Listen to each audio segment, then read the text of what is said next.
ఒక నగరంలో ఒక ధనవంతుడు, ఒక పేదవాడు. ఒక ధనవంతుడు పెద్ద భవనం, ఖరీదైన కారు, ఎంతో సంపదతో జీవించేవాడు. కాని అతని ముఖంలో ఆనందం ఉండేది కాదు.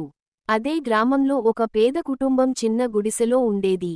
తినడానికి తక్కువ ఉన్నా, వారు ఒకరినొకరు ప్రేమగా చూసుకునేవారు. కష్టాల్లో కూడా నవ్వుతూ జీవించేవారు. ఒక పెద్ద వ్యాపారవేత్త కుమారుడు ఆర్యన్ నగరంలోని అత్యంత ఖరీదైన పాఠశాలలో చదివేవాడు. అతని దగ్గర ఖరీదైన బ్యాగ్, ల్యాప్టాప్, బ్రాండెడ్ వాచ్, ప్రతి సౌకర్యం ఉండేది. అయినా అతను ఒక విషయానికి మాత్రం బాగా తెలుసుకున్నాడు: డబ్బు పరీక్షలో మార్కులు కొనలేడు. ఒక రోజు పాఠశాలలో వార్షిక పరీక్షలు ప్రారంభమయ్యాయి. మిగతా విద్యార్థులు ఎలా కష్టపడి చదువుతున్నారో, ఆర్యన్ కూడా అదే విధంగా పుస్తకాలు తెరిచి ఏకాగ్రతతో రాయడం ప్రారంభించాడు. ఒక చిన్న పేద బాలుడు రోజంతా ఆకలితో రోడ్డు పక్కన కూర్చుని ఉండేవాడు.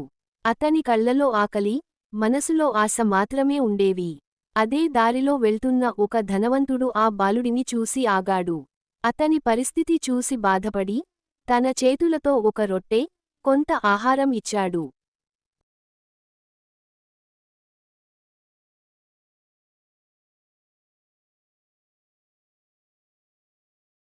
ఒక చిన్న గ్రామంలో నలుగురు పేద స్నేహితులు ఉండేవారు.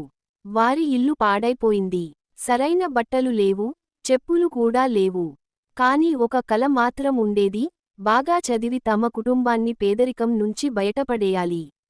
ప్రతిరోజు పాఠశాల ముగిసిన తర్వాత వారు ఆ పాడుబడ్డ ఇంట్లో కూర్చొని పుస్తకాలు చదివేవారు.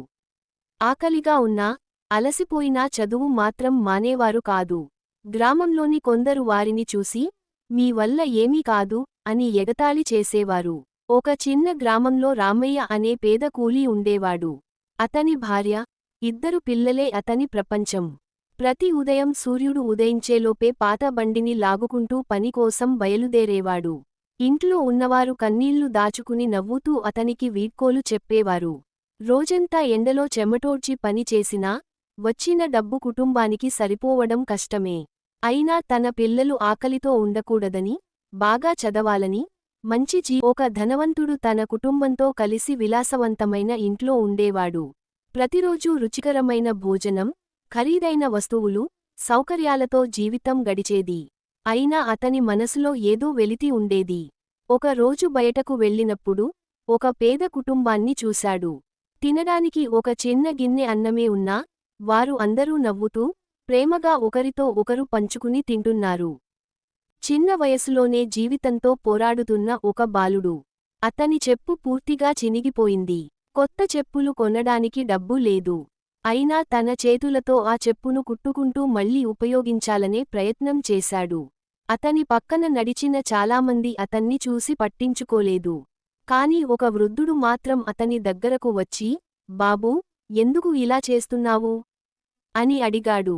బాలుడు చిరునవ్వుతో, నాకు కొత్త చెప్పులు కొనడానికి డబ్బు లేదు. కానీ నా కాళ్లను కాపాడుకోవాలి కదా, అందుకే నేనే కుట్టుకుంటున్నాను అన్నాడు.